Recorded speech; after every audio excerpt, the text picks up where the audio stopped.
Hello વિદ્યાર્થી મિત્રો, કેમ છો? લાસ્ટ લેક્ચરની અંદર આપણે ચેપ્ટર નંબર 13 ભૌતિક વિજ્ઞાન ભાગ 2નું 13મું ચેપ્ટર એટલે ન્યુક્લિયસ વિશે ચર્ચા કરી હતી. ન્યુક્લિયસ એટલે શું? તો આપણે જાણીએ છીએ કે પરમાણુ છે એનો એક એવો સૂક્ષ્મ ભાગ, સૂક્ષ્મ વિસ્તાર કે જેની અંદર તેનું સમગ્ર દળ અને સમગ્ર વિદ્યુતભાર સમાયેલો હોય તેને આપણે ન્યુક્લિયસ કહીએ છીએ. બરાબર. ન્યુક્લિયસના બંધારણ વિશે પણ આપણે ચર્ચા કરી ગયા કે ન્યુક્લિયસની અંદર પ્રોટોન અને ન્યુટ્રોન આવેલા હોય. પ્રોટોનનો વીજભાર છે એ ઇલેક્ટ્રોનના વીજભાર જેટલો, એટલે કે 1.6 × 10⁻19 કુલમ જેટલો હોય છે, પણ આ ધન હોય છે, ઇલેક્ટ્રોન માટે ઋણ હોય છે. જ્યારે ન્યુટ્રોન છે એ વિદ્યુતભાર વિહીન છે. પરમાણુ છે એ પાછો વિદ્યુતની દૃષ્ટિએ તટસ્થ છે, એટલે જેટલા પ્રોટોન આવેલા છે એટલા જ ઇલેક્ટ્રોન પણ પરમાણુની અંદર આપણને જોવા મળશે. બરાબર. તો ન્યુક્લિયસના બંધારણની આપણે જે વાત કરી હતી એમાં આપણે કોઈ પણ તત્વ છે એને આપણે જો બતાવવું હોય તો એને આ સંકેતમાં આપણે દર્શાવવું પડે, ZXA. બરાબર, કે જ્યાં Z છે એ જે તે તત્વનો પરમાણુ ક્રમાંક છે, X છે એ તત્વનો રાસાયણિક સંકેત છે, અને A છે એ પરમાણુ દળાંક છે. બરાબર.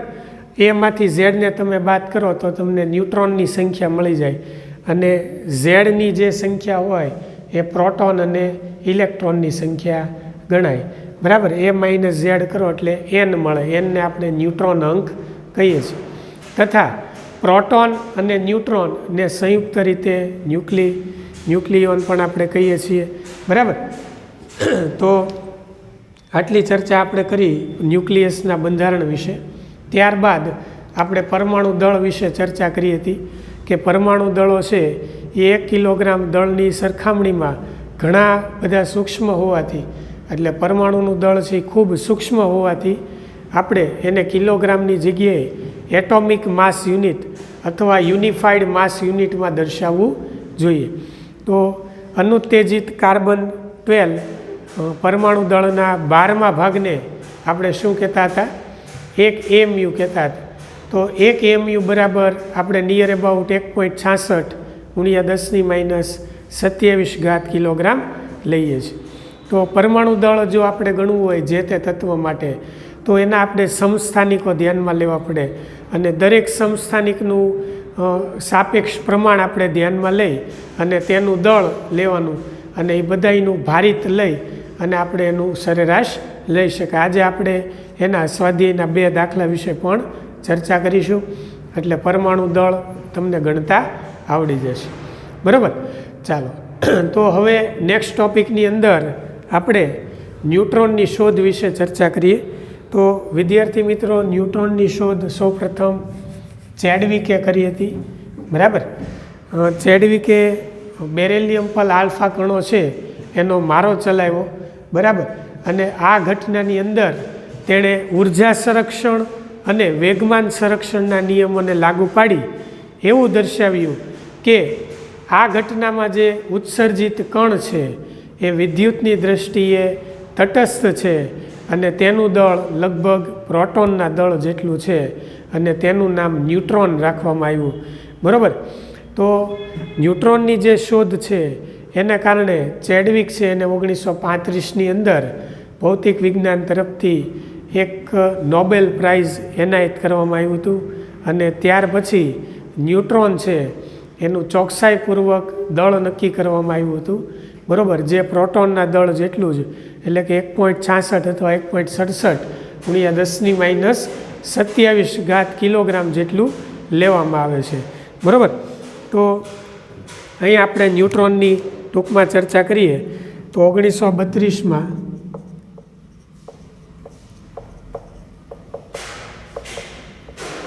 ચેડવિક નામના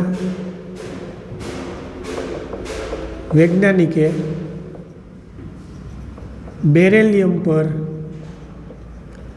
આલ્ફા કણો કે જે 2He4 એટલે કે હિલિયમ પરમાણુ હિલિયમ પરમાણુના બનેલા છે. બેરિલિયમ પર આલ્ફા કણોનો મારો ચલાવ્યો અને આ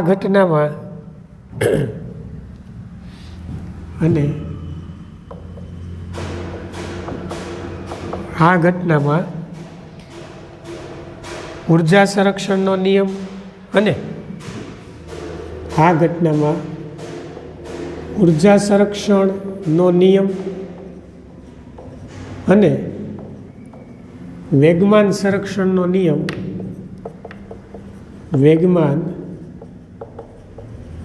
સંરક્ષણનો નિયમ લાગુ પાડીને દર્શાવ્યું કે આ ઘટનામાં ઉત્સર્જિત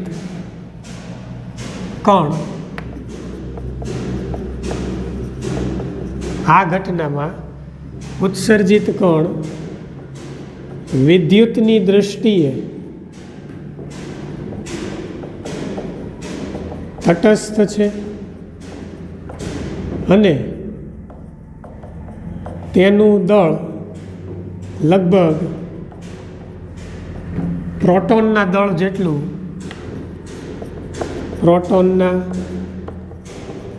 જેટલું છે. બરાબર. આવી માહિતી કોણ આપી? ચેડવિકે. બરાબર.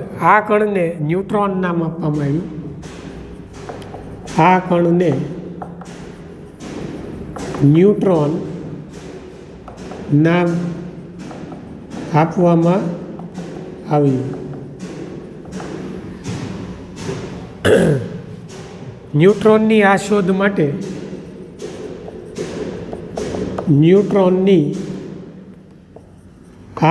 માટે ચેડવિકને 1935માં નોબેલ પ્રાઇઝ એનાયત કરવામાં આવ્યું. આ માટે એને નોબેલ પ્રાઇઝ આપવામાં આવ્યું હતું. બરાબર. હાલમાં ન્યુટ્રોનનું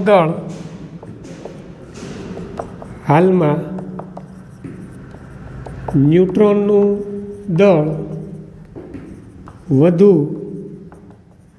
ચોકસાઈપૂર્વક મેળવી શકાયું છે.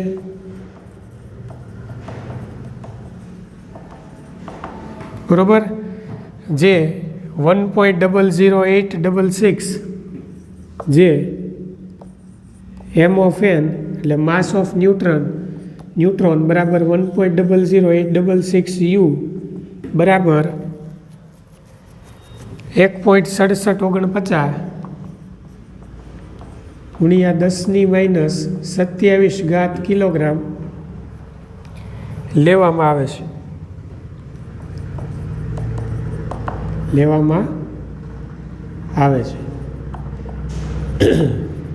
તો એનું એક આપણે 1932માં જે એણે બેરિલિયમ પર આલ્ફા કણોનો મારો ચલાવ્યો હતો એનું એક આપણે અહીંયા એક રાસાયણિક સમીકરણ લખી નાખીએ.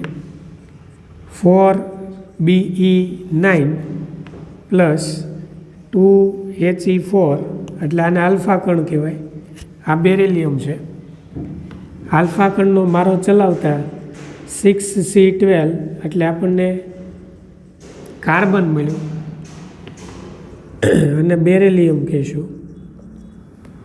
બરાબર. પ્લસ 0N1 એટલે એક ન્યુટ્રોન છૂટો પડ્યો. પ્રક્રિયા સંતુલિત છે. ચેક કરો. 9 ને 4 13, 12 ને 1 13, 4 ને 2 6, 6 + 0 એટલે 6. બરાબર.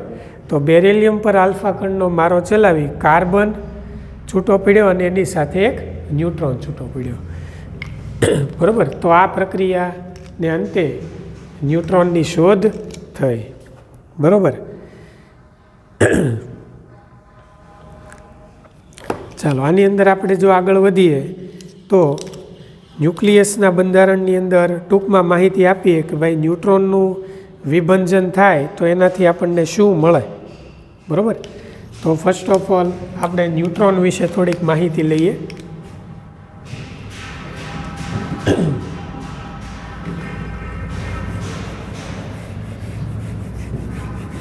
વિદ્યાર્થી મિત્રો, પ્રોટોન છે એ સ્થાયી છે અને મુક્ત ન્યુટ્રોન છે એ અસ્થાયી છે. પણ એ જ ન્યુટ્રોન જ્યારે ન્યુક્લિયસની અંદર હોય, બરાબર, ત્યારે એ સ્થાયી ગણાય, પણ જો એ ન્યુક્લિયસની બહાર હોય તો એ અસ્થાયી ગણાય, બરાબર. તો આપણે અહીંયા વાત કરીએ તો મુક્ત પ્રોટોન સ્થાયી છે, મુક્ત પ્રોટોન સ્થાયી છે અને મુક્ત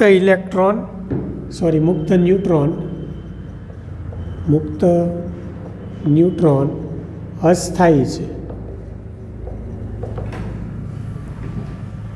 ન્યુટ્રોનનું વિભંજન થતાં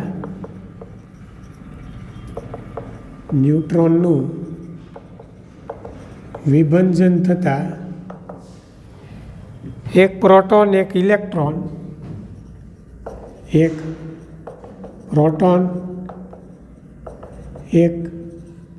ઇલેક્ટ્રોન અને એક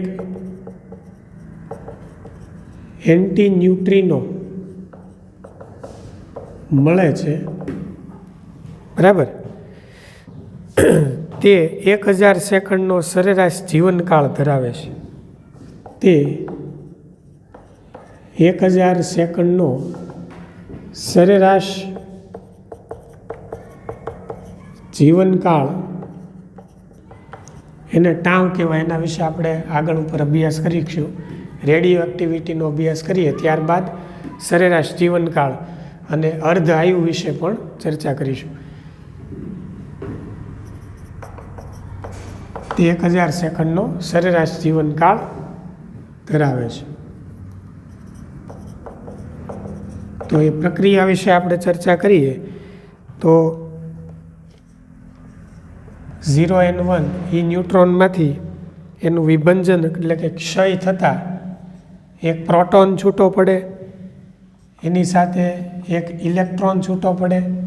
એટલે વિદ્યુતની દ્રષ્ટિએ આ 1 - 1 એટલે 0, આ 1 + 0 એટલે 1, પ્લસ એક એન્ટી ન્યુટ્રિનો છૂટો પડે છે. આને આપણે કહીશું એન્ટી ન્યુટ્રિનો. એવો સૂક્ષ્મ કણ છૂટો પડે છે. પાછો ન્યુટ્રોન એ ન્યુક્લિયસની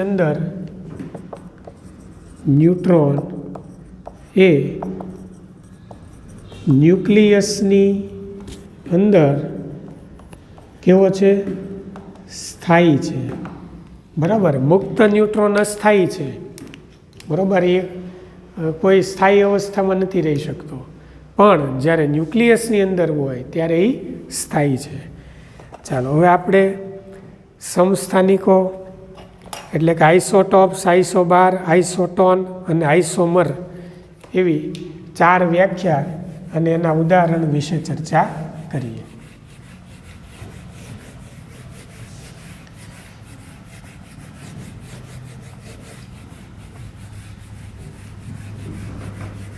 તો એક નેક્સ્ટ હેડિંગ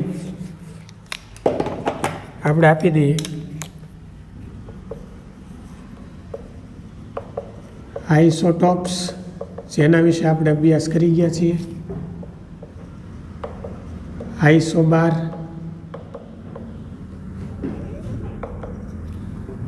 આઇસોમર અને આઇસોટોન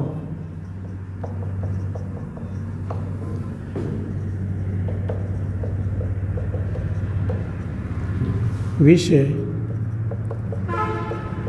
સમજૂતી આપો. ચાલો આના વિશે આપણે સમજૂતી લેવી છે.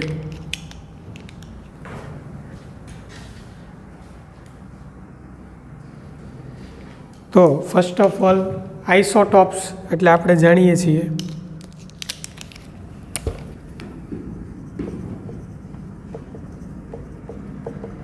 આઇસોટોપ્સ, એટલે એને ગુજરાતીમાં કહેવાય સમસ્થાનિકો. બરાબર. તો એની વ્યાખ્યા આપણે લખીએ તો એની વ્યાખ્યા લખો, જે પરમાણુઓના પરમાણુ ક્રમાંક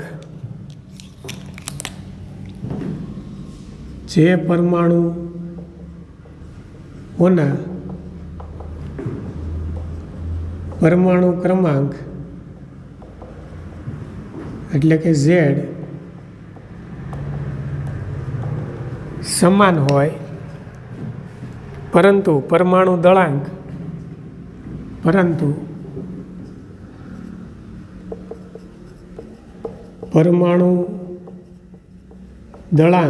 એટલે કે એ અસમાન હોય, બરાબર, તેવા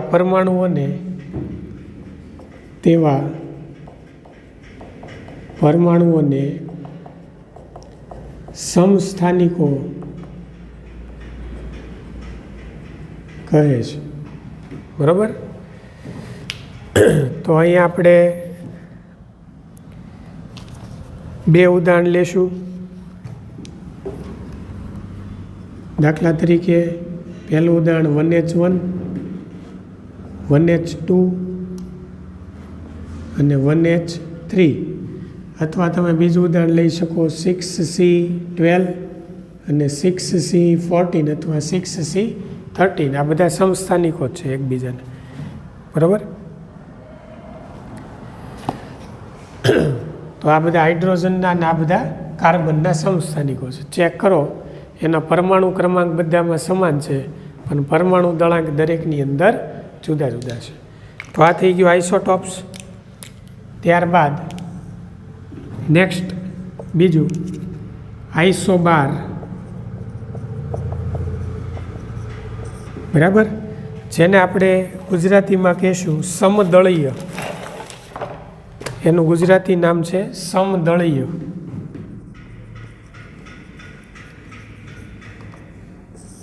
એની વ્યાખ્યા લખો,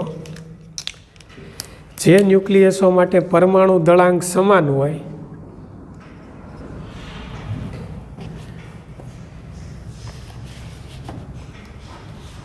જે પરમાણુના અથવા ન્યુક્લિયસ માટે એમ પણ લખી શકો,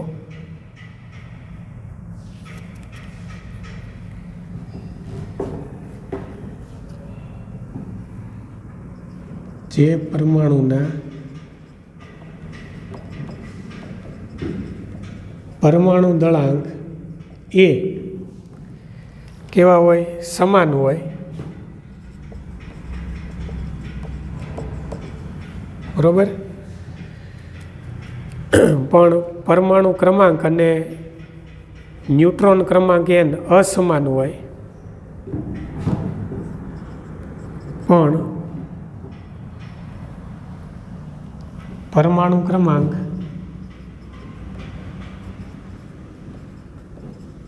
એટલે કે Z અને ન્યુટ્રોન ક્રમાંક n અસમાન હોય.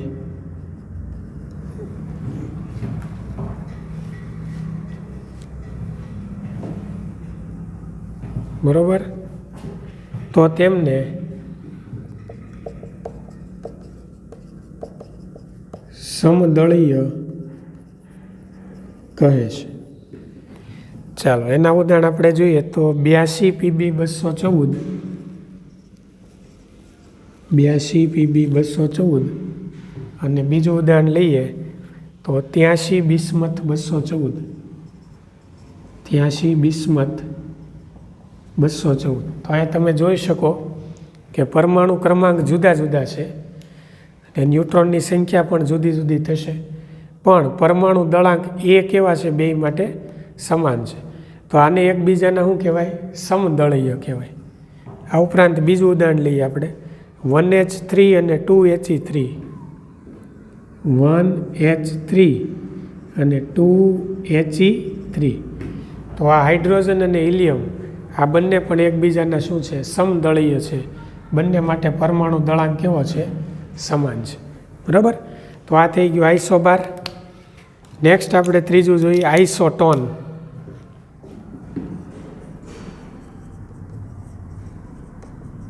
આઇસોટોન બરાબર. તો આઇસોટોન કોને કહેવાય? તો કે જે પરમાણુમાં ન્યુટ્રોનની સંખ્યા સમાન હોય, જે પરમાણુઓમાં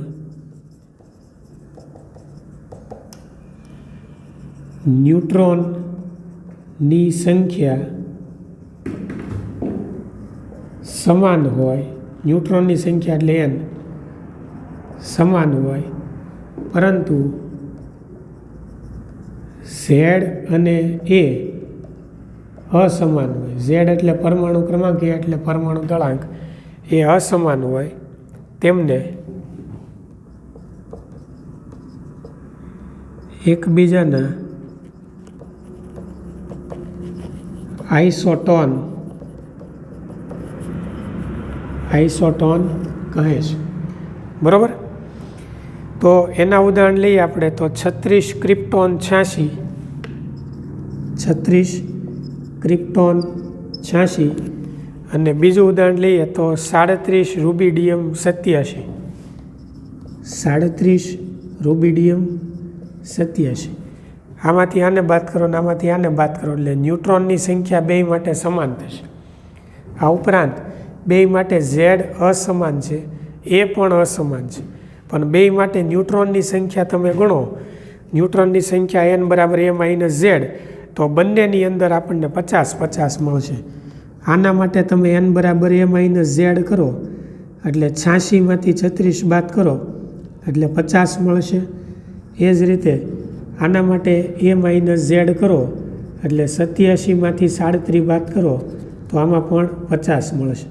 તો આને એટલે કે ક્રિપ્ટોન અને રૂબિડિયમ છે એને એકબીજાના આઇસોટોન કહેવાય.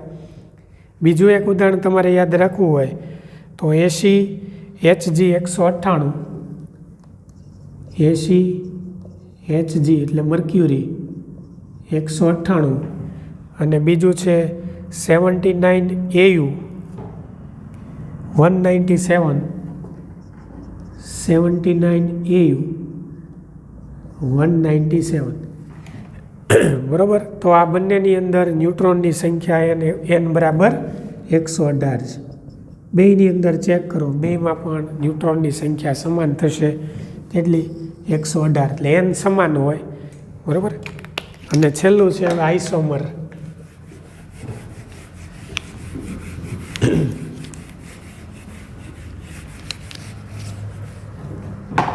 ચોથો ક્રમ આપો. આઇસોમર એની વ્યાખ્યા લખો. જે પરમાણુઓના પરમાણુ ક્રમાંક Z, પરમાણુ દળાંક A અને ન્યુટ્રોન અંક સમાન હોય, જે પરમાણુઓ માટે પરમાણુ ક્રમાંક Z, પરમાણુ દળાંક A અને નેક્સ્ટ ન્યુટ્રોન ક્રમાંક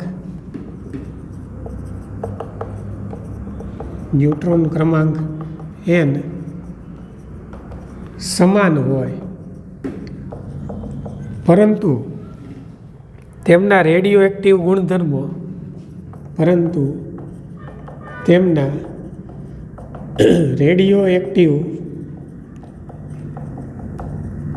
ગુણધર્મો જુદા જુદા હોય,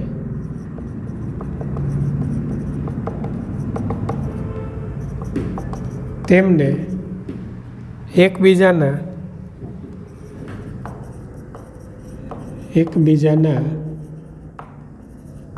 આઇસોમર એટલે સમઘટકતા. બરાબર. એનું ગુજરાતી સમઘટકતા. એનું ઉદાહરણ લખીએ. 35 બ્રોમિયમ 80, 35 બ્રોમિયમ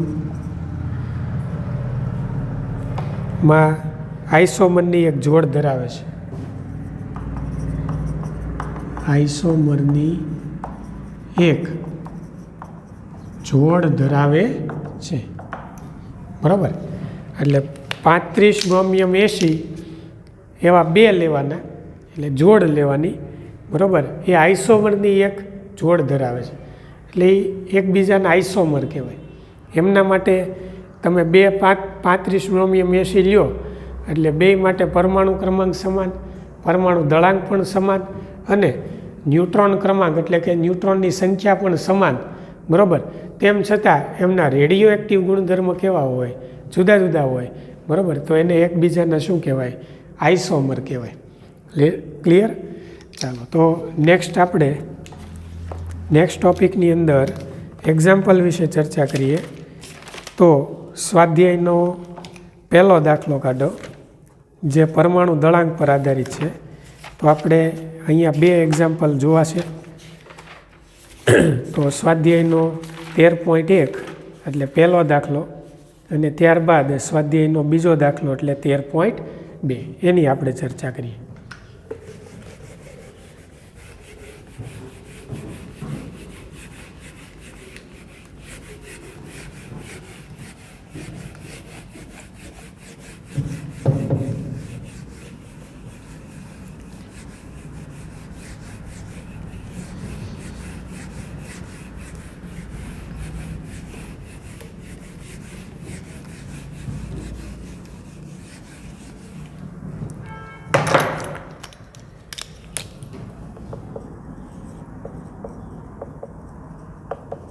સ્વાધ્યાય દાખલા નંબર 13.1 વિશે ચર્ચા કરીએ.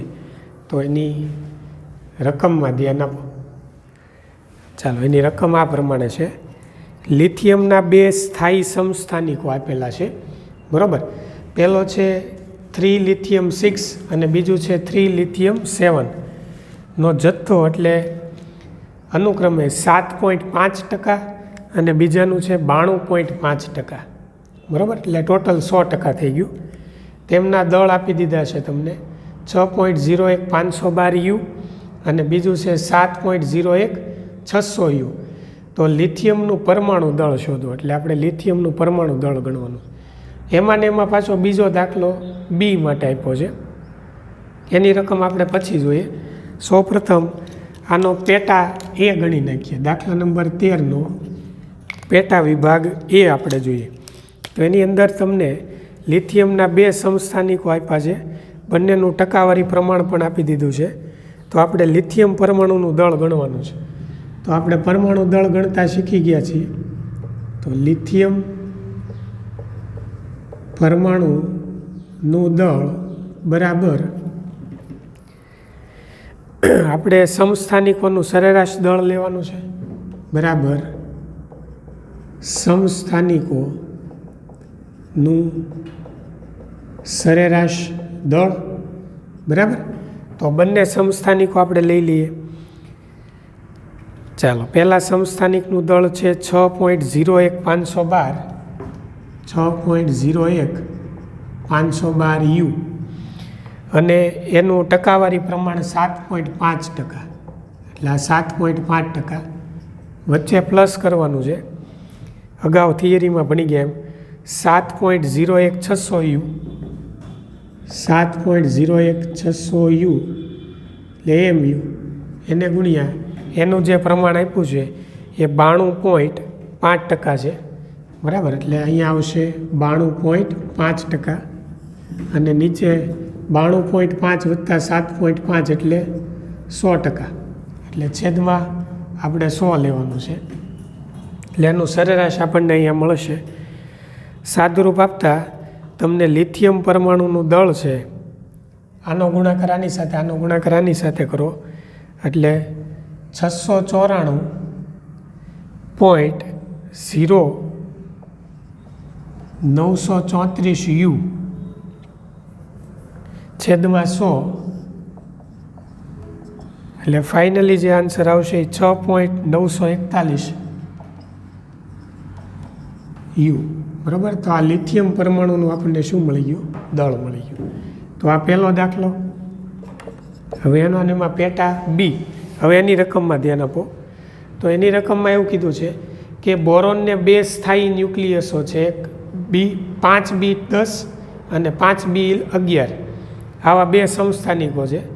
તેમના દળ આપી દીધા છે 10.01 294 યુ અને 11.00931 યુ છે.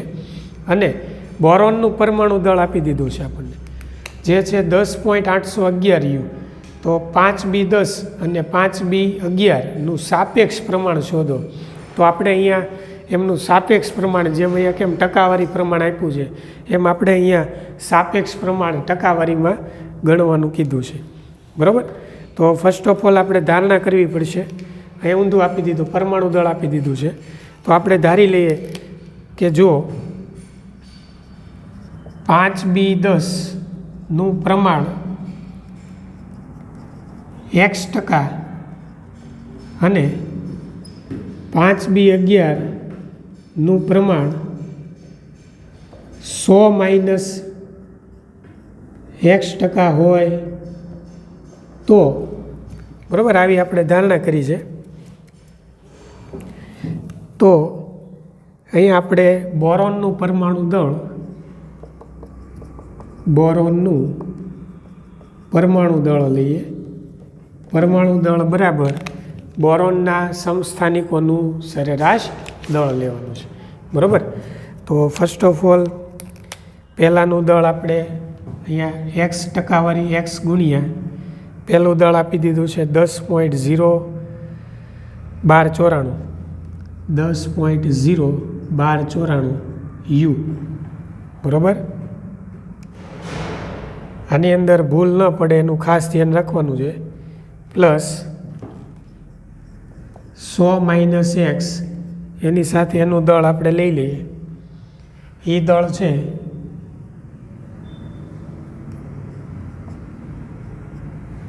એ દળ આપેલું છે તમને 11.00931. બરાબર. ચાલો, છેદમાં 100 વડે આપણે કામ કરવું પડશે. બરાબર. ચાલો, બોરોનનું પરમાણુ દળ રકમમાં આપી દીધું છે 10.811 યુ. રેડી. આનો ગુણાકાર આની સાથે કરો એટલે 10.02944 યુ ઇન્ટુ એક્સ થશે. બરાબર. ચાલો, હવે આનો આની સાથે ગુણાકાર કરો એટલે પ્લસ અહીંયા આ ગુણાઈ જશે એટલે 1100 થઈ જશે. 11 પોઈન્ટ છે એમાંથી 1100.931 you minus 11.00931 you into x થશે. બરાબર. આને આ બાજુ લઈ લો અને આમાંથી આ એક્સને બાદ કરી દો એટલે આ પદ આ બાજુ આવી જાય. નીચે 100 છે, એ 100ને હું અહીંયા ગુણી નાખું છું. એટલે ચાલો પહેલાં 100 એમને લખી નાખીએ. બરાબર. ચાલો, આ પદ આ બાજુ લઈ લો ને આને અહીંયા ગુણી નાખો એટલે 10.811 વડે 100ને ગુણો એટલે આ થઈ જશે 1081.1 યુ માઇનસ આ યુવાળું પદ આ બાજુ લાવો માઇનસ 1100.931 યુ બરાબર. આ બાજુ વધશે 10.0293944 યુ માઇનસ આ એક્સ કોમન લઈ લો આ બેમાંથી માઇનસ 11.00931 યુ બરાબર. બેમાંથી એક્સ કોમન લઈ લો. આમાંથી આને બાદ કરો એટલે માઇનસ થશે ને અહીંયા આમાંથી આને બાદ કરો એટલે એ પણ માઇનસ થશે એટલે માઇનસ માઇનસ પ્લસ થશે. એક્સને સૂત્રનો કરતા કરો એટલે અહીંયા જે જવાબ આવે એને આની વડે ભાંગી નાખો એટલે ફાઇનલી જે એક્સનો આન્સર મળશે તમને બરાબર એ મળશે 19.90%. 19.90%. બરાબર. એટલે અહીંયા આપણે લખી શકીએ કે 5 બોરોન 10નું પ્રમાણ ટકાવારી પ્રમાણ 19.90% છે. તેથી 5 બોરોન 11નું પ્રમાણ 100 માઇનસ 19.90 એટલે આ થઈ જશે 80.10%. 80.10% હશે.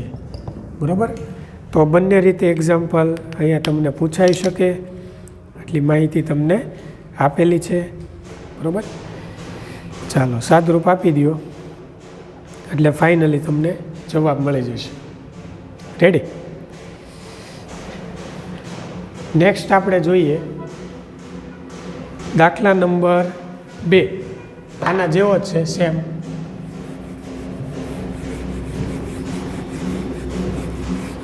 પણ એની અંદર તમને એક સાથે 3 સમસ્થાનિકો, ત્રણેયનું સાપેક્ષ પ્રમાણ અને ત્રણેયનું દળ આપેલું છે.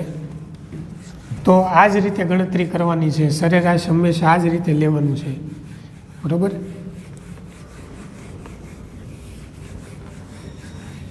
જે આપણે થિયરીમાં ભણ્યા છે એ જ પ્રમાણે હવે જોઈએ આપણે સ્વાધ્યાયનો 13.2 એટલે બીજો દાખલો. નિયોનના 3 સ્થાયી સમસ્થાનિકો છે. 10 નિયોન 20, 10 નિયોન 21 અને 10 નિયોન 22. એનું ત્રણેયનું સાપેક્ષ પ્રમાણ તમને રકમમાં આપી દીધું છે અને ત્રણેયના દળ પણ આપી દીધા છે. તો નિયોનનું સરેરાશ પરમાણુ દળ ગણો. તો આપણે ડાયરેક્ટ લખશું નિયોનનું પરમાણુ દળ બરાબર સમસ્થાનિકોના દળનો સરવાળો છેદમાં પ્રમાણ. તો પહેલું છે 90.51%. એટલે 90.51 ત્યારે દળ છે તમને આપી દીધું છે 19.99. 19.99 બરાબર. પ્લસ બીજાનું લઈએ આપણે 0.27% ત્યારે 20.99.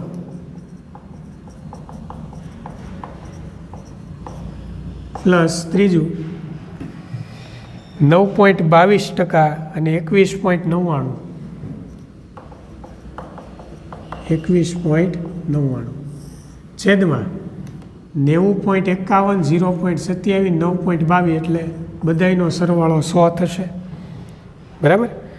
બધાયનું સાદુરૂપ તમે આપી દો. આ બેયનો ગુણાકાર, આ બેયને આ બેયનો ગુણાકાર એટલે તમને આન્સર મળી જશે 20.1771 નિયર અબાઉટ તમે 20.18 લખી શકો. બરાબર. આ બધા એમયુમાં આપેલા છે. આ યુ, આ પણ યુ અને આ પણ યુ. રેડી. તો એક સિમ્પલ એક્ઝામ્પલ આપણે 2 અહીંયા ગણ્યા. બંને વિશે કમ્પ્લીટ લખી નાખો.